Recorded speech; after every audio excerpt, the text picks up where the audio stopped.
Bueno, muy buenas tardes, queridos hermanos.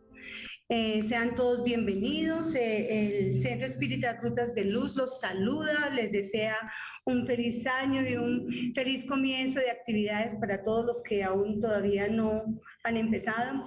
Este es el comienzo nuestro. Va a ser algo muy especial, algo espectacular, que se llama Siembra Espírita. Este primer módulo le corresponde a nuestro querido presidente, pero como siempre, entonces, los invito a que cerremos los ojos y vamos a iniciar con una oración para encomendarnos al mundo espiritual. Entonces, unificamos nuestro pensamiento, vamos a centrar la atención en nuestro corazón y vamos a dar gracias a nuestro amado Dios por permitirnos estar aquí reunidos en su santo nombre, por permitirnos un año más lleno de bendiciones, en donde nos esperan muchas cosas buenas a todos. Gracias por esta oportunidad de estudiar, de tener este módulo tan especial que vamos a comenzar el día de hoy. Bendice a todos nuestros hermanos que están también, que no pudieron venir, pero que se encuentran virtualmente.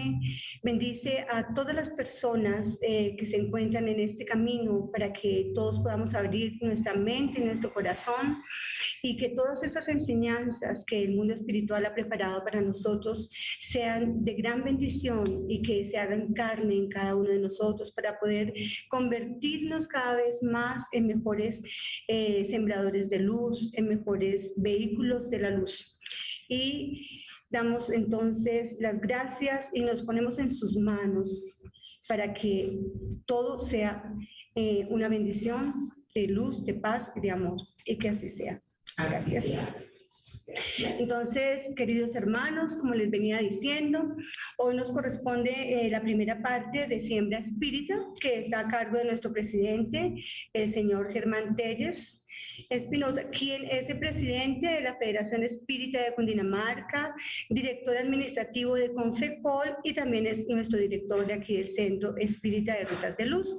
Entonces le vamos a dar la bienvenida y vamos a pedir que cierren los micrófonos. El tema que hoy vamos a ver se llama ¿Cómo amar a Kardec si no lo conocemos? Yo creo que es algo muy importante, este tema es muy importante para nosotros los estudiantes del espiritismo, que sepamos quién es nuestro querido Allan Kardec. Entonces, todos muy juiciositos, cerremos los micrófonos, muy atentos y la sala es tuya, querido señor presidente. Gracias, querida Sandrita, por tus nobles palabras. Vamos entonces a compartir, por favor, pantalla.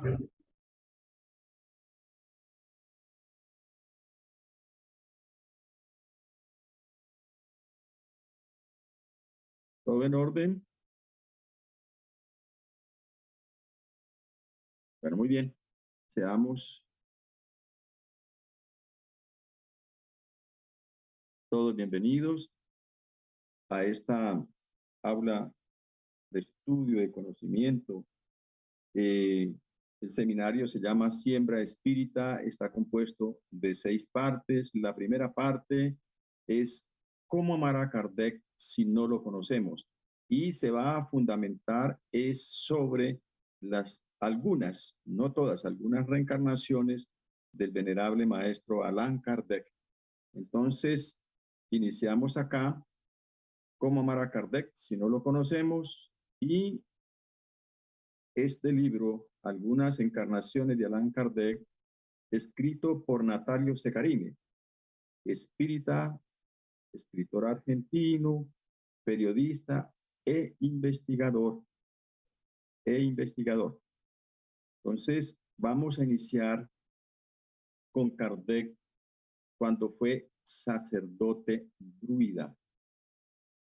Y aquí tenemos que ir antes de Cristo, cuando Julio César, político y militar, emperador romano, dominaba inclusive las Galias. En esa época que él gobernó, que fueron 14 años que gobernó prácticamente al mundo, en ese orden de ideas nos remontamos a buscar entonces la primera reencarnación del venerable maestro Allan Kardec como druida. Dice, considerando que Julio César imperó en la Galia del 58 al 44, es decir, 14 años antes de Cristo, es en ese periodo de tiempo que tenemos que localizar la encarnación del codificador. Esta información fue provista a través de la médium Carolina Baudín, quien revela su existencia y que fuera en la época que aquel notable guerrero impera sobre el mundo, inclusive la Galia. Carolina Baudín es hermana también de Julie Baudín, perdón, que fueron mediums por los cuales el mundo espiritual superior reveló la doctrina a nuestro querido maestro Allan Kardec. Muy bien. El espiritismo entre los druidas. Es muy importante que quienes quieran profundizar toda esa gran enseñanza, ese gran contenido sobre el druidismo que encuentran en la revista Espírita del año de 1858 en el mes de abril. Es fantástico lo que el maestro Allan Kardec ha dejado para todos nosotros, el espiritismo entre los druidas. Y tenían conocimientos muy profundos de Dios, del universo y de asuntos muy correlacionados con lo que hoy la doctrina espírita enseña. Y una de estas enseñanzas la traje a colación para que nos ilustremos. Entre los druidas, el infierno propiamente dicho no existe. A sus ojos, la distribución de los castigos se efectúa en el círculo de las migraciones a través del compromiso de las almas en pasar por condiciones de existencia más o menos infelices, donde siempre dueñas de su libertad expían sus faltas a través del sufrimiento y se disponen por la reforma de sus vicios a un futuro mejor. ¿De qué nos está hablando aquí los druidas? Primero, el infierno no existe. El espiritismo tampoco acepta el infierno, sino el infierno y el cielo son estados de conciencia. Y a su vez, en el segundo asunto, nos está hablando de la migración, es decir, de la ley de la reencarnación, de la ley de la reencarnación. Esto es muy importante que quienes se quieran enriquecer, personalmente los invito a que esa revista espírita del año 1858, que está en español y virtualmente, la adquieran para que ustedes la estudien. Considero que este libro puede estar al alcance de ustedes sin ningún inconveniente. Bien, y aquí viene entonces otra reencarnación de Allan Kardec. En Quirilius Cornelius, centurión romano. Quiero invitarlos a que nos traslademos a los años 30 al 33, cuando Jesús, el divino Nazareno, el divino Mesías, el maestro de maestros, venía a traer la buena nueva. En el año 30-33 ubiquémonos para poder entender lo de Quirilius Cornelius. Y aquí vemos entonces, queridos hermanos,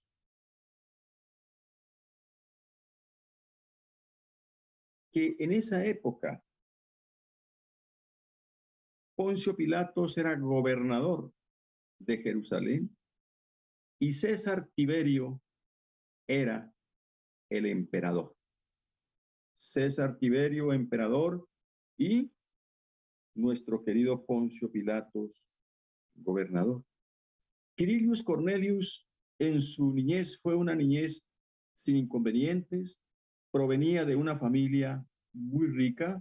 Su abuelo, que era un filósofo, un sabio, quería que su nieto, que era inquieto, que era un ser muy interesante, siguiera el camino de la filosofía, de la sabiduría. Pero el padre de él era un guerrero y, contraviniendo la voluntad del abuelo, indujo a su hijo a Quirinius Cornelius a que fuera un soldado. Y este soldado, Quirinius Cornelius, se formó en Masilia.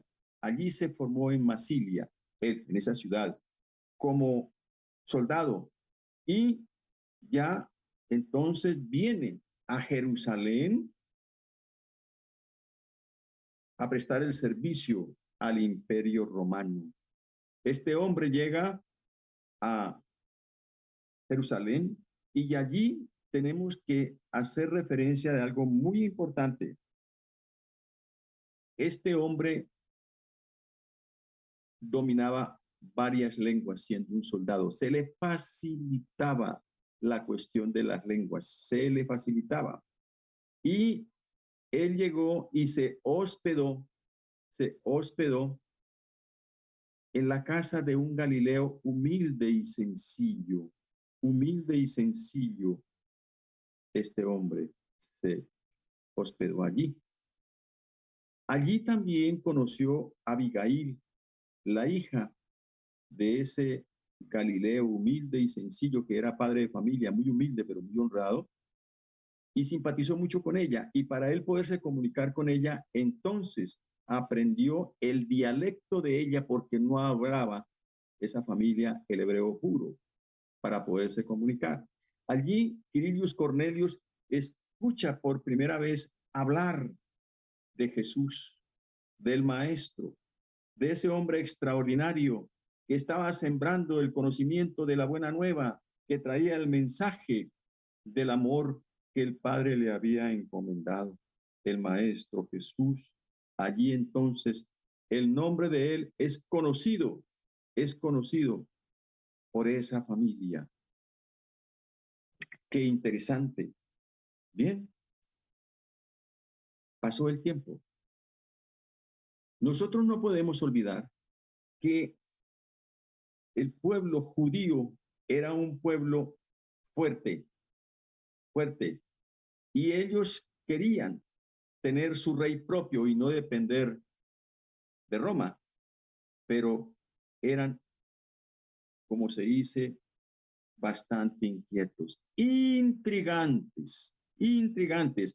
Cualquier cosa que Poncio Pilato hiciera y no estuviera acorde a lo que ellos pensaban, se quejaban directamente al emperador.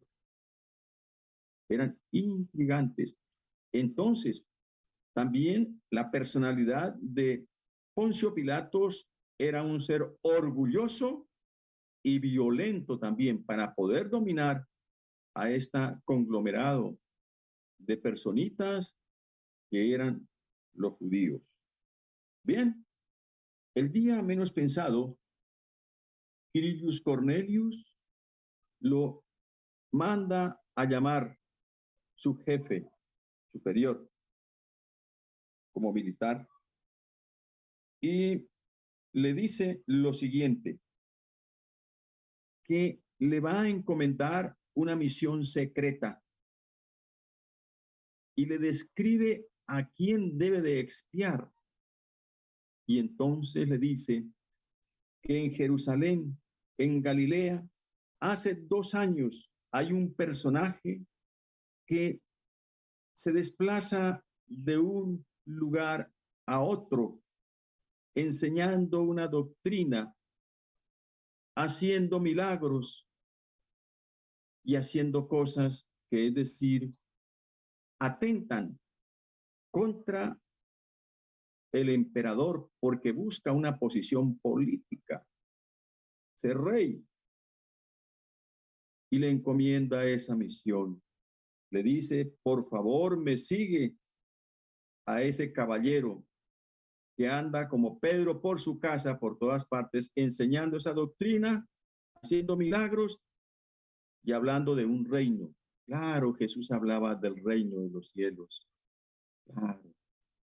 Bueno, Quirinius Cornelius recibe esa misión. ¿Y qué sucede? Que entonces Quirinius Cornelius llega a donde vivía y comenta la situación que le han encomendado. Abigail le dice, uno de mis hermanos le puede orientar y le dice dónde lo encuentra. Quirinius Cornelius se disfraza totalmente. Su vestimenta militar, todo se disfraza porque iba a expiar a ese personaje que enseñaba una doctrina que era un ser extraordinario.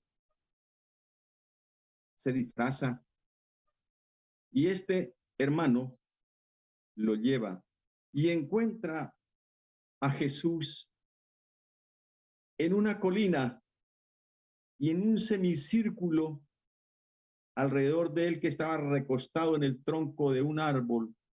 Habían personas humildes, sencillas, los repudiados, los olvidados. Y allí lo encuentra y vio que muchas personas estaban arrodilladas, otras estaban acostadas sobre el pasto, otras sentadas. Y Jesús estaba recostado en el tronco de ese árbol y había un semicírculo. Entonces Quirinius Cornelius, disfrazado, se va de rastra, camina, claro, era un militar y se acerca muy bien a Jesús. Tan pronto Quirinius Cornelius envía su mirada hacia la presencia de Jesús, siente en lo más intrínseco de su ser algo que él nunca había experimentado, Quedó impresionado y entonces allí Jesús estaba hablando de la inmortalidad del alma, de la continuidad de la vida, de la futilidad de los bienes terrestres, que no debemos de andar apegados a los bienes terrestres.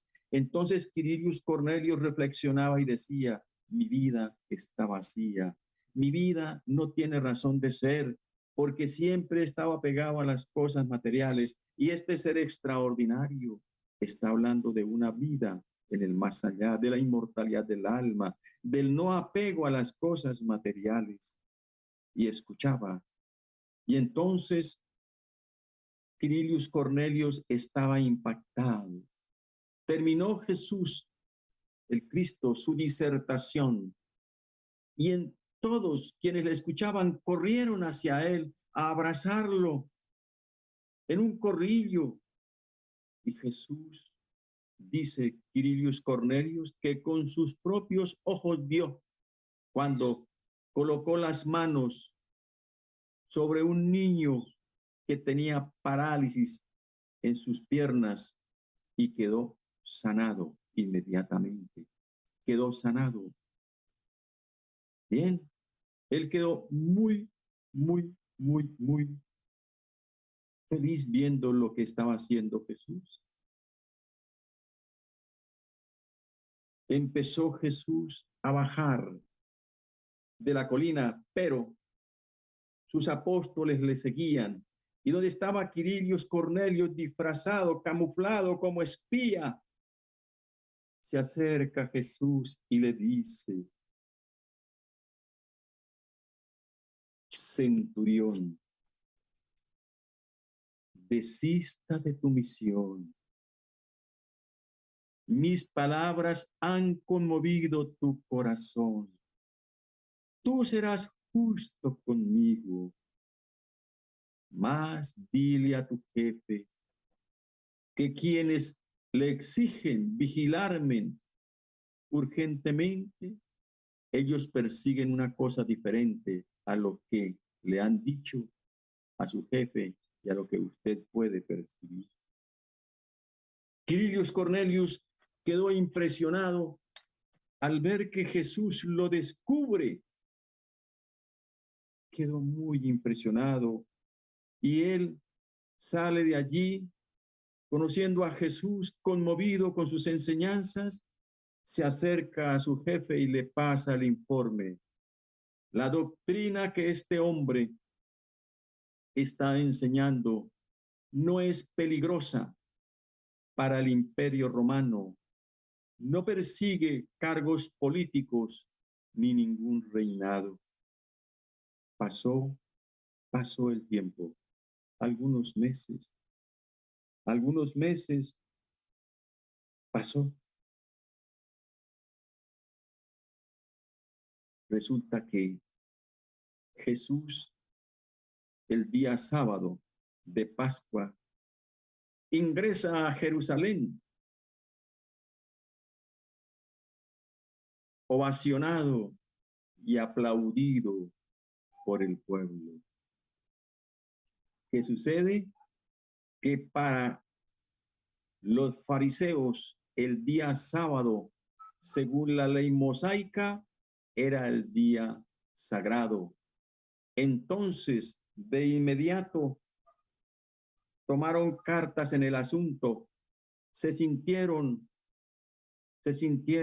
heridos en su orgullo, en su soberbia, y recurrieron a Poncio Pilatos para que Jesús fuera aprehendido, puesto preso. Y así sucedió. Jesús fue puesto preso. Estaba Quirinius Cornelius en la casa de Abigail cuando el hermano mayor que hacía guardia, era centinela en el templo, le dice: Quirinius Cornelius, hoy han puesto preso a Jesús de Nazaret y va a ser presentado ante Poncio Pilatos. Efectivamente, fue puesto preso. Poncio Pilatos trató de no condenar a Jesús, de liberarlo, porque él sabía que era un ser inocente.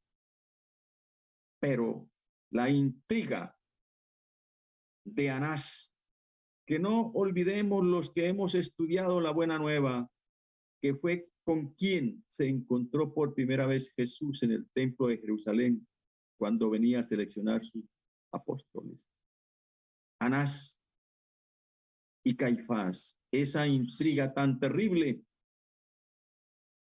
hizo que Poncio Pilato no pudiera colocar en libertad a Jesús. No fue posible. Jesús entonces fue puesto preso. Para el colmo de las cosas, por la hoja de vida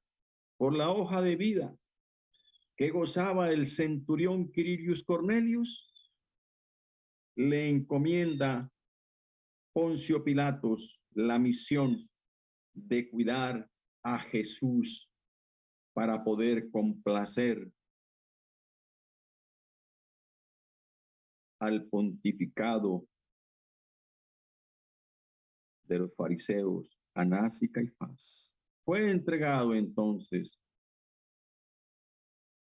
y él, muy preocupado, recibe la orden, y entonces, con la idea de que debe de liberar a Jesús, lo encierra en un cuarto muy especial, con mirada hacia el patio donde estaban los soldados, para que pensaran que él lo estaba vigilando y que Jesús no se le fuera a escapar, cuando eso no era cierto. Él quería que Jesús escapara. Y entonces está acá lo siguiente. Veía a Jesús, pero él quería estar cerca de Jesús. Siendo el centurión, abre la puerta e ingresa y dice: vi a Jesús arrodillado cerca del banco de piedra y absorbido en ardiente plegaria. Su semblante empalidecido, fatigado, llevaba los rostros de los atroces sufrimientos que había soportado. Nosotros no podemos olvidar que Jesús había sido ya azotado, humillado, todo lo que nosotros podemos imaginar, algo doloroso. Y continúa Quirinius Cornelius comentando. Se le acerca y le dice: maestro, no puedo tolerar el pensamiento de que tú, tan bueno, tan puro, perezcas de muerte infamante, es decir, como un criminal. Déjame salvarte, toma mi armadura y mi capa esta pequeña puerta de la que tengo la llave tiene salida a un largo corredor que conduce a una callejuela apartada. Anda a casa. Allí viven gentes abnegadas que te harán salir de la ciudad, es decir, donde él vivía, la casa de ese Galileo, donde estaba también nuestra querida Abigail. Y le dice además, déjame morir por ti, que vale la vida de un soldado oscuro, mientras que tú eres la salvación de los sufridos y los desgraciados.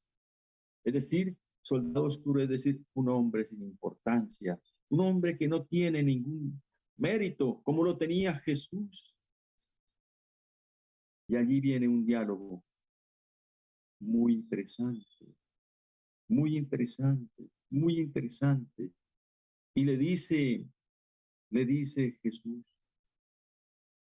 a Quirinius Cornelius,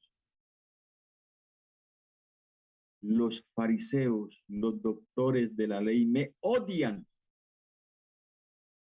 porque yo me opongo a la explotación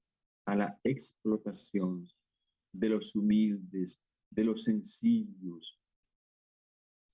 Por eso ellos me odian. Mas si ellos entendieran mi enseñanza, el templo se les llenaría mucho más y habría una paz interior. Pero Jesús le contesta después de este diálogo, pero no creas, centurión, que desdeñe el sacrificio de tu vida. Tú morirás por mí. Veo las llamas que envuelven tu hoguera, mas no tan pronto. Tú me verás morir. No llores, hijo mío, porque mi Padre me llama y vuelvo con alegría a mi celestial Padre. Le recomendaba todas estas cosas Jesús. La hora había llegado y con el corazón oprimido tuve que cumplir mi deber que jamás hasta entonces me fue tan duro. Tuve entonces que dar la orden y llevar Quirinius Cornelius, el centurión romano, a Jesús para ser crucificado. Allí tenía que ser sacrificado Jesús en medio de dos malhechores, dando las órdenes, porque Jesús le dijo que no fuera en ningún momento a fallar, que debía de cumplir con su santo deber. Dice nuestro querido Quirinius Cornelius que mientras que iba Jesús al Gólgota para ser crucificado, miró hacia un lado, hacia atrás, y vio a una mujer tambaleante que la llevaba del brazo uno de los apóstoles de Jesús. Esa mujer tambaleante, esa mujer que seguía paso a paso el dolor y el sufrimiento, no era otro ser diferente que la madre de Jesús. Mujeres que tienen hijos, hoy piensen ver a su hijito amado injustamente golpeado, maltratado, humillado, sin causa justa. Doloroso, muy doloroso es la enseñanza que nuestro querido hermano nos da, Natalio Secarini. Y esta enseñanza es sacada del libro Herculanum, dictado por el espíritu del conde J.W. Rochester, a través de la medium Vera Krzyżanowski, medium mecánica. Esta mujer, haciendo algunas investigaciones, era una medium mecánica. Dicen que con la velocidad que escribía, era imposible seguirla en cualquier tipo de escritura. Y hablan que el espíritu de Rochester la venía preparando desde niña para que, es decir, le recibiera no solamente esta obra, sino muchas otras obras. Fue una gran medium, nuestra querida Vera Kryjanowski, extraordinaria. Y habla también la investigación que hacía en el día de hoy, que ellos por muchas reencarnaciones vinieron reencarnando, preparándose para poder traer todas estas enseñanzas. Bien, haciendo algunas pesquisas, porque es decir, qué bueno es cuando uno puede certificar, puede dar el conocimiento y decir si es cierto lo que se esté hablando y Natalio Secarine no se ha equivocado y el espíritu de W. Rochester tampoco, y que la medium era un instrumento. En Hechos de los Apóstoles 10, 2:36, pues mire lo que dice acá. Aquí se está citando a Cornelio el centurión, donde él tenía la capacidad de ver a los espíritus, y entonces allí se le manifiesta un espíritu y le dice que sus oraciones, sus limosnas han sido escuchadas por el Padre, que por lo tanto envíe a Jope, porque él estaba en Jerusalén, Cornelius, a Jope, que se encontraba ya Pedro, para que Pedro viniese a explicarle y ayudarle a entrar al cristianismo.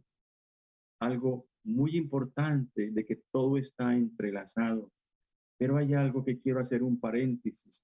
Dice mi querido Quirilius Cornelius que cuando dio la orden de que fuera Jesús crucificado, no tuvo el valor de verlo y giró para no ver lo que pasaba.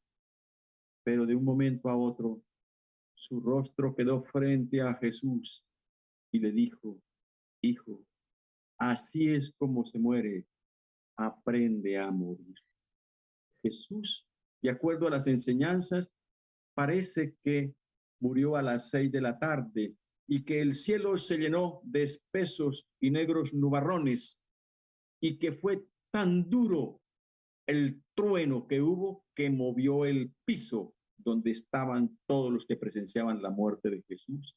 Y dice Quirilius Cornelius que él quedó traumatizado por varias semanas, cayó enfermo, y que después de que Pedro le enseñó la doctrina de Jesús, después de 5 años se retiró y dejó entonces el cargo de centurión romano.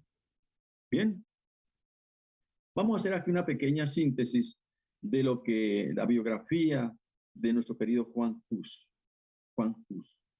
porque venimos ya viendo entonces que Kardec fue un sacerdote druida, que Kardec estuvo reencarnado en Quirilius Cornelius y que ahora Kardec está reencarnado en Juan Hus. Es decir, este ser espiritual para llegar a ser Kardec estuvo entre los druidas, estuvo en Quirilius Cornelius en esa personalidad y ahora en Juan Hus. Ese mismo ser espiritual, entonces, en estas personalidades representándolas. Esta síntesis biográfica de Juan Hus es muy sencilla y vamos a ser sencillos por factor de economía en el tiempo. Dice la enseñanza que nuestro querido Juan Hus quedó huérfano a muy temprana edad, de familia muy pobre. Su padre falleció. Su madre tuvo que hacer sacrificios ingentes para poderle ayudar al crecimiento a nuestro querido Juan Hus. Bien. Nuestro querido Juan Hus, queridos hermanos, fue un ser que desde el inicio fue tocado, digamos, por las enseñanzas religiosas, y luchó nuestro querido Juan Hus para ser un reformador de la doctrina que él enseñaba y todo. Y aquí dice lo siguiente, es decir, nuestro querido Juan Hus, a pesar de todo lo que hizo nuestro querido hermano, es algo trascendental. Porque a pesar de todo, pudo llegar a la Universidad de Praga como alumno, como profesor, alcanzando también ser decano de filosofía y por 2 veces fue rector de la Universidad de Praga, contando con 31 años, no más, con 31 años. Dice la enseñanza que él era un ser extraordinario, muy inteligente, muy inteligente. Entonces, esa fue la pequeña biografía. Y aquí ya vemos con la reforma. Dice, una vez establecido los dogmas por la iglesia, poco a poco ella se fue distanciando del pueblo, dejando de atender sus necesidades espirituales de bienestar y asistencia. Se estaba desviando del camino que tenía que recorrer. Poco a poco dejó de ser el faro espiritual de un pueblo para sumergirse en las profundas y negras aguas de las disputas del poder temporal. Hay algo tan supremamente importante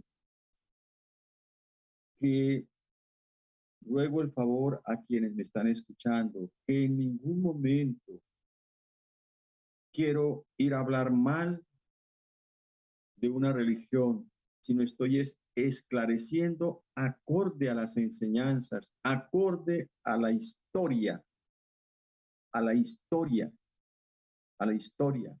Entonces, habían disputas entre ellos, algo increíble.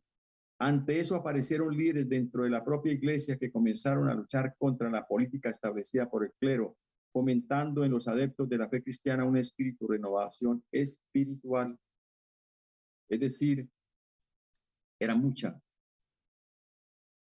la guerra interna, los malos entendidos que habían entre ellos. Tremendo. Fue el primer paso para un importante movimiento de reestructuración de la iglesia que culminó en la Reforma Protestante. Entre los hombres que trabajaron para restituir el verdadero sentido del evangelio se destacaron líderes como Juan Hus, reformador religioso de la Bohemia, cuyas enseñanzas fueron precursoras influenciado por las obras de John Wycliffe de la Reforma Protestante. Fue ordenado como sacerdote en 1400.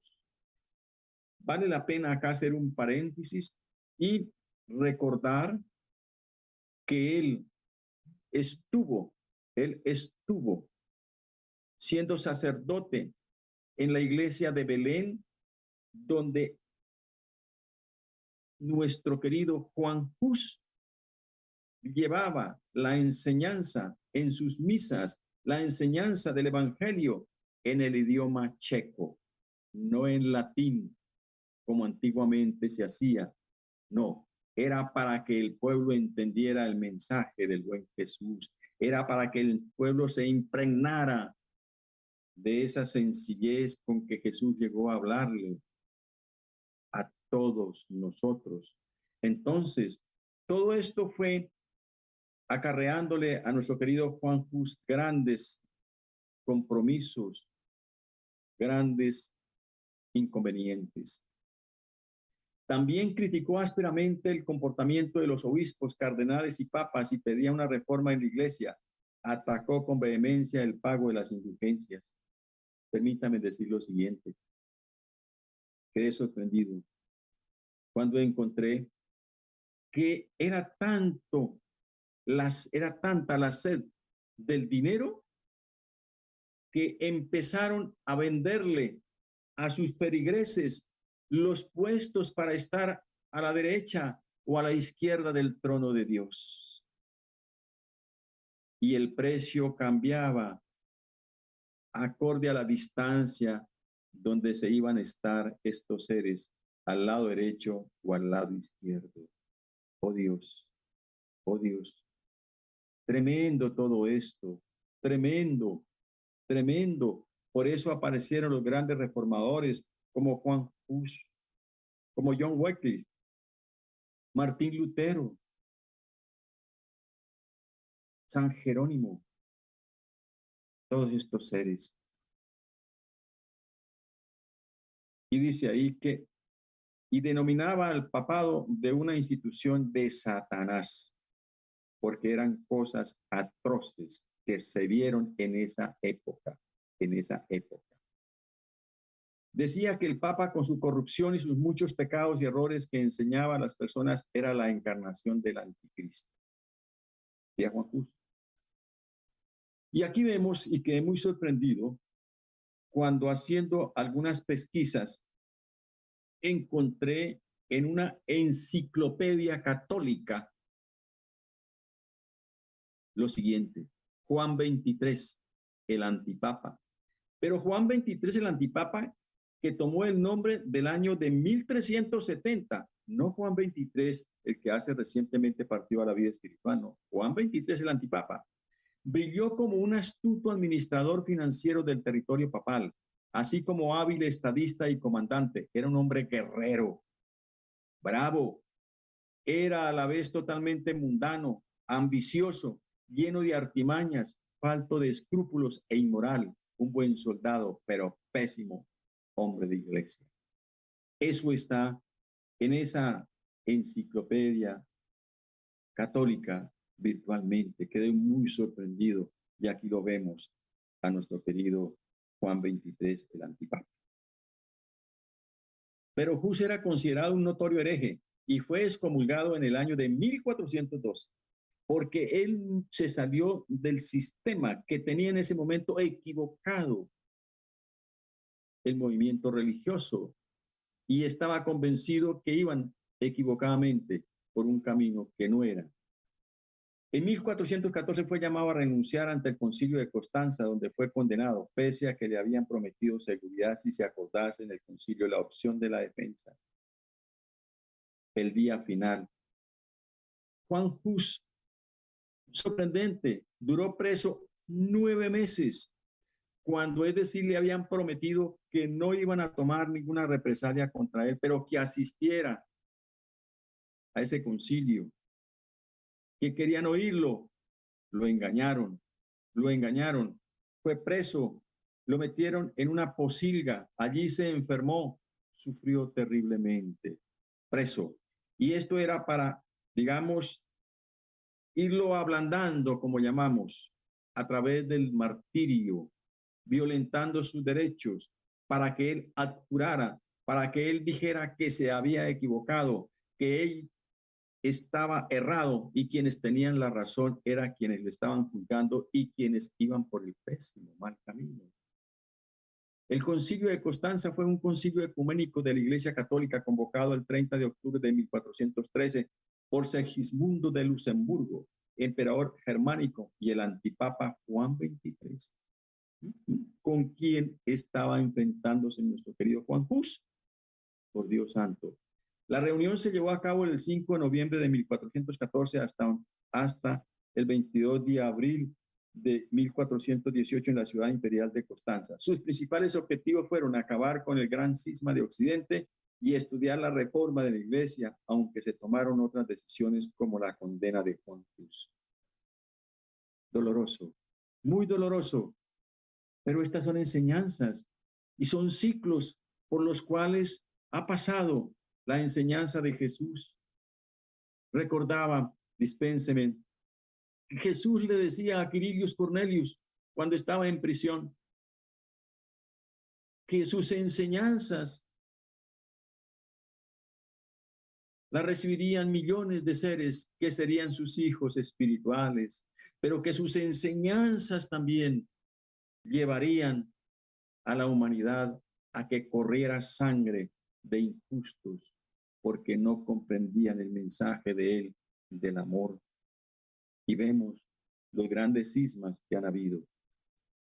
Molestos, los prelados le dijeron en latín: entregamos tu alma al diablo. Sin embargo, Hus entregó su alma a Dios, agregando: yo llevo con alegría esta corona de aprobio por amor del que por mí la llevó de espinas. Recordaba en su inconsciente posiblemente cuando vio a Jesús con su corona de espinas estando preso.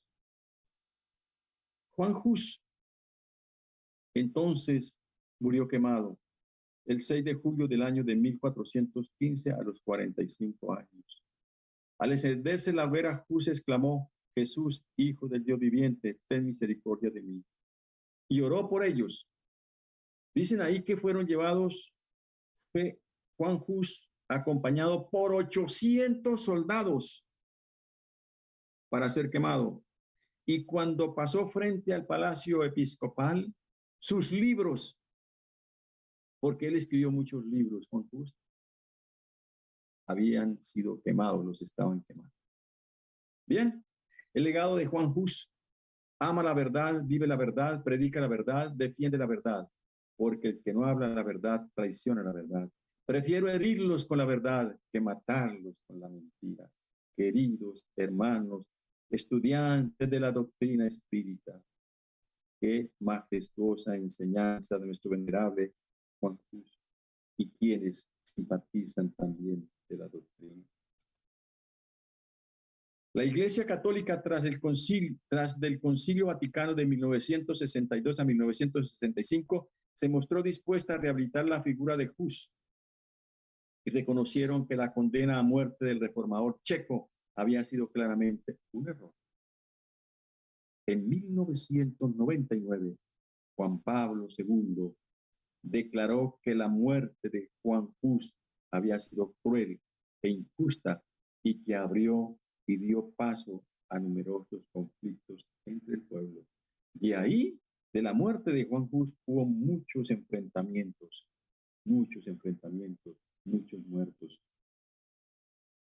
Francisco I, aquí está Juan Pablo II, nombre ejemplar de la religión católica, extraordinario hombre, un verdadero representante de las enseñanzas de Jesús.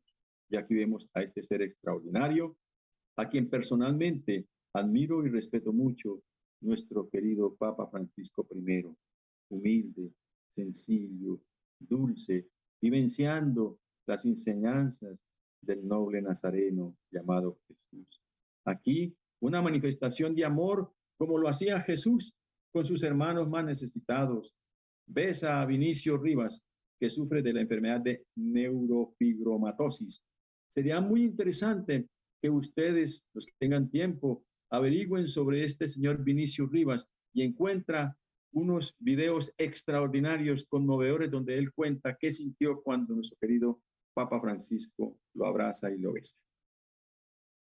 El 15 de junio de 2015, el Papa Francisco I celebró una liturgia con motivo del 600 aniversario de la muerte de Juan Hus, con representantes de la Iglesia Husita y la Iglesia Evangélica de los Hermanos Checos.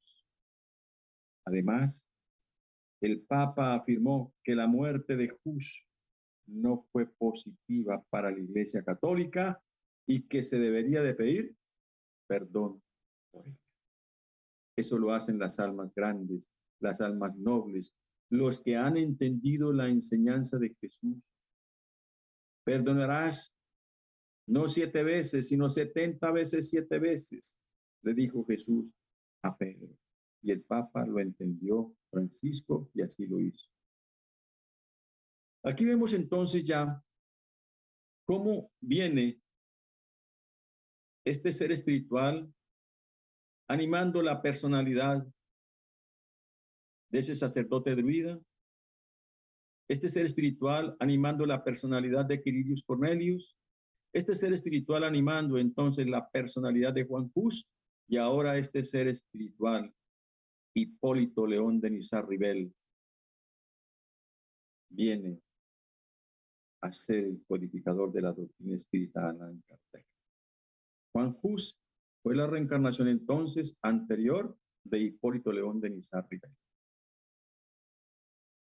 En el libro Vocabulario Espírita de las Instrucciones Prácticas sobre las Manifestaciones Espíritas de Allan Kardec, traducido del original francés al castellano por Enrique Eliseo Baldovino, que en paz descanse, en la página 3 dice lo siguiente. Es decir, esto es muy importante, cómo Enrique Eliseo Baldovino, que se encarnó muy joven, traduce directamente del francés al español. Y mire lo que dice acá. Y no podemos olvidarnos de esto, que el ilustre codificador Allan Kardec, nacido en el año de 1804 y desencarnado en el año 1869, ha sido la reencarnación de Juan Hus. Vamos a hablar ahora sencillamente de nuestro querido Hipólito León de Niza-Rivel. En estos tomos, Allan Kardec, el educador y el codificador, que son 2 tomos escritos por estos grandes investigadores, Seu Wan Thi y Francisco Thyssen, nos traen acá una pequeña enseñanza. Síntesis biográfica de la personalidad de Allan Kardec. Nació el 3 de octubre de 1804. Ahorita el 3 de octubre del año de 2023 cumplirá 219 años de su nacimiento, el venerable Kardec.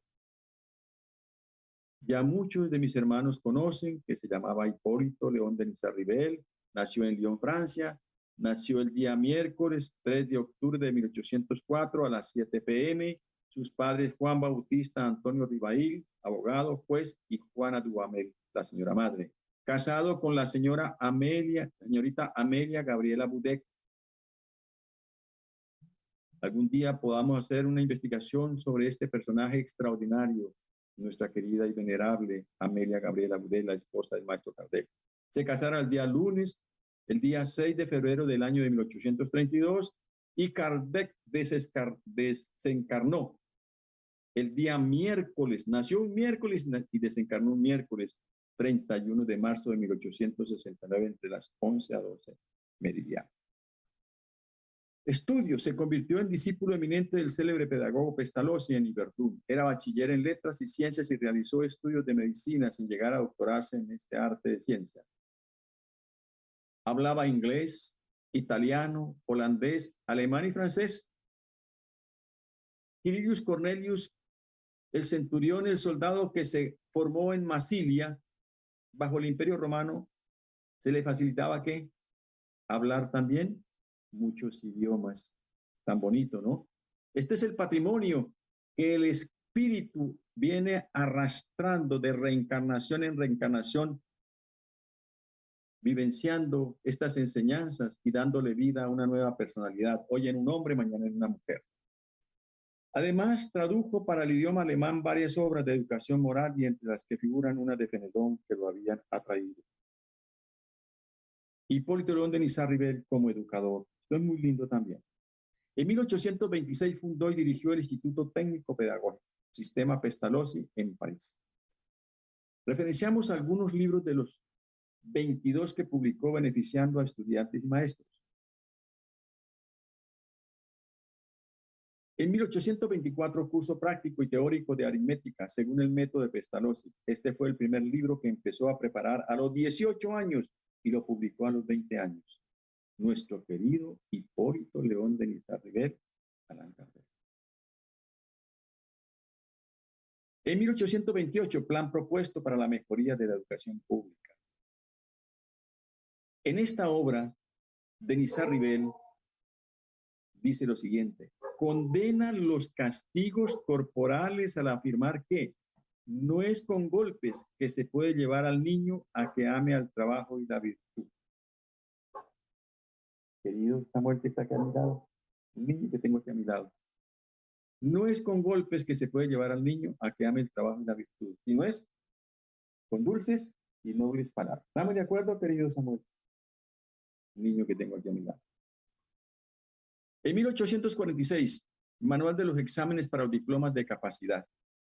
En 1848, Catecismo gramatical de la lengua francesa. Los que tuvimos la oportunidad de estudiar no hace mucho, tampoco para que mis hermanos no se vayan a reír de mí.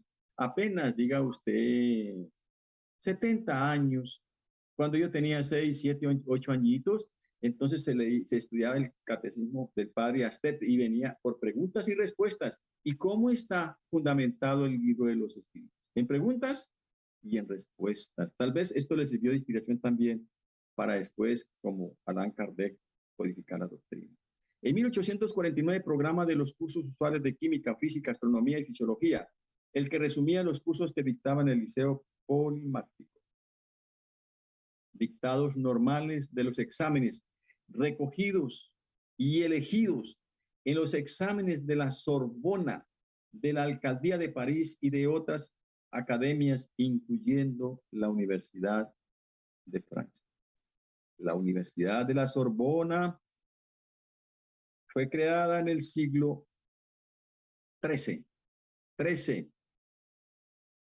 pero ¿quiénes llegaron allí a la Universidad de la Sorbona? Es para que nos demos de cuenta, respetables hermanos que me escuchan, cómo Hipólito León de Nizar-Ribel era un ser iluminado para que esta universidad acogiera estos asuntos y los llevara a su seno. La Sorbona. Dice la enseñanza que tanto alumnos como profesores, y relacionan algunos de ellos, pasaron por allí. Qué sorprendido, Marie Curie, la única mujer que ha tenido 2 premios Nobel. Impresionante, en física y en química. René Descartes pasó por allí. Pasteur también pasó por allí. Un gran reconocido que lo llaman hoy el padre de la química moderna. Víctor Hugo, San Ignacio de Loyola y otros tantos. Entonces, esta universidad con este historial y acoge este documento para llevarlo allí para sus profesores y alumnos, entonces pensemos quién era nuestro querido Hipólito León de Nizar-Ribel como educador. Aquí hay algo muy lindo ya. Diálogo con el Espíritu de verdad. Hipólito León de Nizar-Ribel y su legado. Aquí es cuando él, siendo Hipólito León de Nizar-Ribel, empieza a recibir comunicaciones del más allá, donde le dicen que él tiene una sagrada misión que cumplir. Y mire lo que él le pregunta al Espíritu de verdad. No tengo, por cierto, ningún deseo, o sea, le dice al Espíritu de verdad, no tengo, por cierto, ningún deseo de vanagloriarme de una misión en la cual dificultosamente creo. Dialogando con el Espíritu, ¿verdad? Como padre a hijo, como dos hermanos. Dice, no obstante, si estoy destinado a servir de instrumento para los designios de la providencia, que ella disponga de mí. Qué cosa tan linda. ¿Será que nosotros también decimos eso? Si estoy destinado a servir de instrumento para los designios de la providencia, que ella disponga de mí, o primero le decimos a la divina providencia que se haga nuestra voluntad y no la de él. En ese caso reclamo tu asistencia y la de los espíritus buenos para que me ayuden y me amparen en mi tarea. Continúa. Aquí el Espíritu de verdad dialogando le dice lo siguiente, le dice, nuestra asistencia no te faltará, pero será inútil si de tu parte no haces lo que es necesario. Tienes tu libre albedrío, al cual puedes usar según tu discernimiento. Nosotros somos libres de servir o no servir, de apartarnos de la doctrina o seguir en ella, o de cualquier otra creencia. Ningún hombre está fatalmente obligado a realizar algo, porque tenemos libre albedrío. Miren uno de los legados de Kardec. Dice Kardec lo siguiente, es para todos quienes estamos acá. Jamás senté una teoría preconcebida, es decir, sin fundamento, sin conocimiento. Observé atentamente, comparé y deduje consecuencias. De los efectos procuré remontarme a las causas por la deducción y el encadenamiento lógico de los hechos. Por eso la doctrina espírita nos debe llevar a nosotros, óigame bien, a observar permanentemente qué estamos haciendo con nuestra vida, a comparar qué hicimos ayer con lo que hemos hecho hoy, con lo que haremos mañana. Y de ahí se sacan también grandes consecuencias. Dice acá, nos recomienda proceder con circunspección y no a la ligera. Es decir, circunspección quiere decir con método, con calma, con prudencia, con método, con calma, con prudencia y no a la ligera. porque cuando se toman decisiones a la ligera, se cometen grandes errores. Ser positivista y no idealista. Queridas y queridos hermanos, gracias a Dios, gracias al buen Jesús, a los guías espirituales de Ruta de Luz y aquí también a Jardineros del Amor, a nuestra querida Sor Clemencia, donde estamos transmitiendo desde acá esta conferencia. Gracias y a ustedes, quienes se encuentran en la sala virtual, como también presencialmente en el Centro Espírita Ruta de Luz. Muchísimas gracias, muy gentiles. Bueno, somos nosotros los que quedamos muy agradecidos realmente por tan maravillosa disertación. Qué rico tener la oportunidad de recordar quién es nuestro Allan Kardec, sus encarnaciones, y saber que gracias a Dios y a Él tenemos toda esta información de nuestra doctrina. Muchas gracias por tan excelente conferencia y a ustedes, hermanos, por esperarnos acá. Por estar con nosotros durante esta tarde. Los voy a invitar nuevamente a cerrar nuestro trabajo de hoy con una oración. Entonces, los invito nuevamente a que cierren los ojos. Señor, perdón, vamos a transmitir. Sí, perdóname, qué pena, se me ha olvidado. Tienes toda la razón. Por favor, discúlpenme. Tenemos preparado un mensajito a través de un video que tiene Junior. Entonces, por favor, quedamos en tus manos. Gracias. Bueno, entonces todos cordialmente invitados, los esperamos la próxima semana para la continuación de la vida de Allan Kardec y su obra maravillosa. Ahora sí, nuevamente los invito a que cerremos los ojos para despedirnos con una oración en donde con mucho amor y con mucho respeto desde lo más profundo de nuestro corazón damos gracias a nuestro amado y buen Jesús, a nuestro amado Allan Kardec, a todos los espíritus benefactores de Centro Espírita Rutas de Luz, a todos los hermanitos que vinieron desde el mundo espiritual a estudiar con nosotros. Gracias por estar acá. Y gracias a ustedes, hermanos, que también estuvieron acompañándonos desde la virtualidad.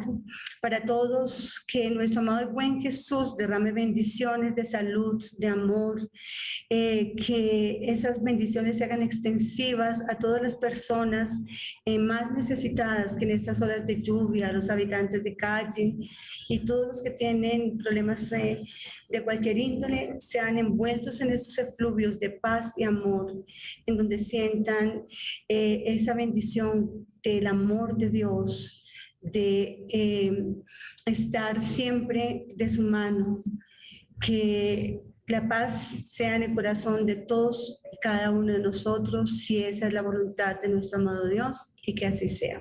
Gracias. Una feliz tarde. Hasta la próxima, hermanos. Para todos, muchísimas gracias. Ahora sí.